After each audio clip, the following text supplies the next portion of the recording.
story. The Little Robber Maiden. They drove through the dark wood, but the carriage shone like a torch, and it dazzled the eyes of the robbers so that they could not bear to look at it. "'Tis gold, 'tis gold," they cried, and they rushed forward, seized the horses, knocked down the little postilion.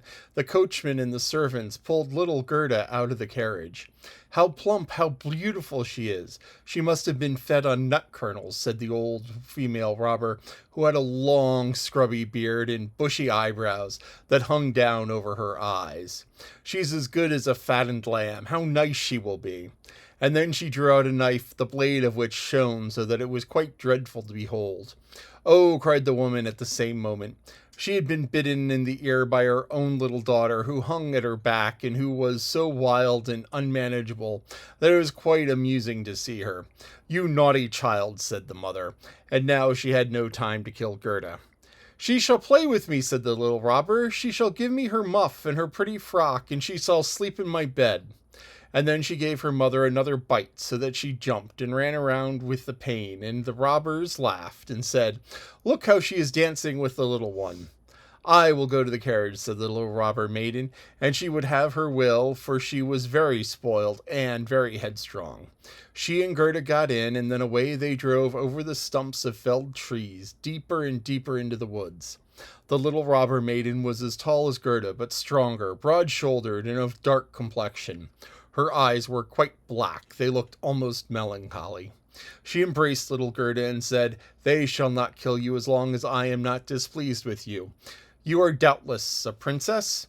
"No," said little Gerda, who then related all that had happened to her, and how she cared about little Kay. The little robber maiden looked at her with a serious air, nodded her head slightly, and said, "They shall not kill you even if I am angry with you. Then I will do it myself." And she dried Gerda's eyes and put both her hands in the handsome muff, which was soft and warm. At length the carriage stopped. They were in the midst of the courtyard of a robber's castle. It was full of cracks from top to bottom, and out of the openings magpies and rooks were flying, and the great bulldogs, each of which looked as if he could swallow a man, jumped up, but they did not bark, for that was forbidden. In the midst of the large, old, smoking hall burnt a great fire on the stone floor. The smoke disappeared under the stones and had to seek its own egress, and an immense cauldron soup was boiling, and rabbits and hares were being roasted on a spit. "You shall sleep with me tonight, with all my animals," said the little robber maiden. They had something to eat and drink, and then they went into a corner where straw and carpets were lying. Beside them on laths and perches sat nearly 100 pigeons, all asleep seemingly. But yet they moved a little when the robber maiden came. "They are all mine," she said, and at the same time seizing that one that was next to her by the legs and shaking it so that its wings fluttered. "Kiss it," she said, at the same time, cried the little girl, and flung the pigeon in Gerda's face. "There is the rabble of the woods," continued she, pointing in several laths, which were fastened before a hole high up in the wall. "That's the rabble. They would fly away immediately if they were not well fastened in. And here is my dear old back," and she laid hold of the horns of a reindeer, and had a bright copper ring around its neck, and it was tethered to the spot. "We're obliged to lock this fellow in too, or he would make his escape. Every evening I tickle his neck with my sharp knife, he is so frightened at it." And the little girl drew forth a long knife from a crack in the wall, and she let it glide over the reindeer's neck. The poor animal kicked, and the girl laughed and pulled Gerda into bed with her. "Do you intend to keep your knife while you sleep?" asked Gerda, looking at it rather fearfully. "I always sleep with a knife," said the little robber maiden. "There's no knowing what may happen. But tell me now, once more, all about little Kay, and why you have started off in the whole wide world alone." And Gerda related all from the very beginning to the wood pigeons cooed above their cage and the others slept. The little robber maiden wound her arm around Gerda's neck and held the knife in the other hand, and snored so loudly that everybody could hear her. But Gerda could not close her eyes, for she did not know whether she was to live or die. The robbers sat round her fire, sang and drank, and the old female robber jumped about so. But it was quite dreadful for Gerda to see her. Then the wood pigeon sang, "Coo, coo! We have seen little Kay. A white hen carries his sledge. He himself sat in the carriage of the Snow Queen who passed here, down just over the wood as we lay in our nest. She blew upon us young ones, and all died except we two. Cuckoo! What is that you say up there? Cried little Gerda. Where did the Snow Queen go? Do you know anything about it? She has no doubt gone to Lapland, for there is always snow and ice there. Only ask the reindeer who is tethered there. Ice and snow is there, is glorious and beautiful, said the reindeer. One can spring about in the large, shining valleys. The Snow Queen has her summer tent there, but her fixed abode is high up toward the North Pole on the island called Spitzbergen. "Oh, Kay, poor little Kay," sighed Gerda.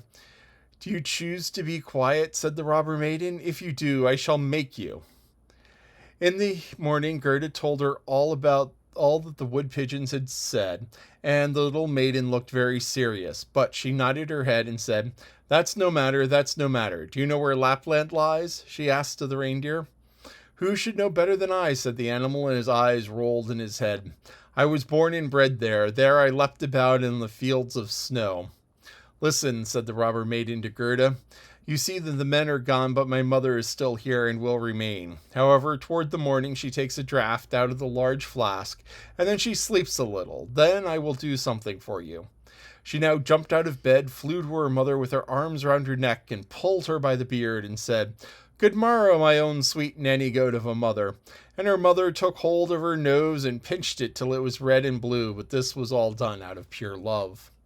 But when the mother had taken a sup at her flask and was having a nap, the little robber maiden went to the reindeer and said, "I should very much like you to give you still a many tickling with the sharp knife, for then you are so amusing. However, I will untether you and help you out, so that you may go back to Lapland, but you must make good use of your legs, and take this little girl for me to the palace of the Snow Queen, where her playfellow is.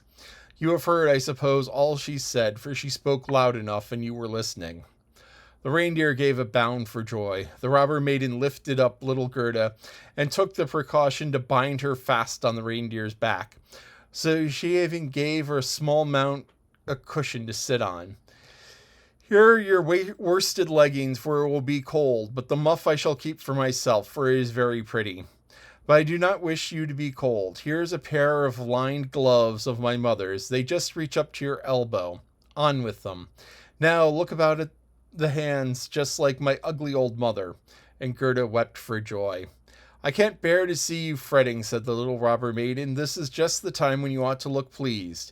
Here are 2 loaves and a ham for you, so that you won't starve."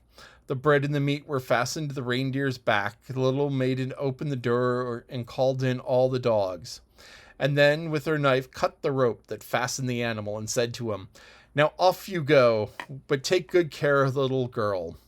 And Gerda stretched out her hands in the large wadded gloves towards the robber maiden, and said, "Farewell." And the reindeer flew over the bush and bramble, through the great wood, over moor and heath, as fast as it could go. "Zazda, zazda," was heard in the sky. It was just as if someone was sneezing. "Those are my old northern lights," said the reindeer. "Look how they gleam." And how he sped quicker day and night, and on he went. The loaves were consumed and the ham too, and now they were in Lapland.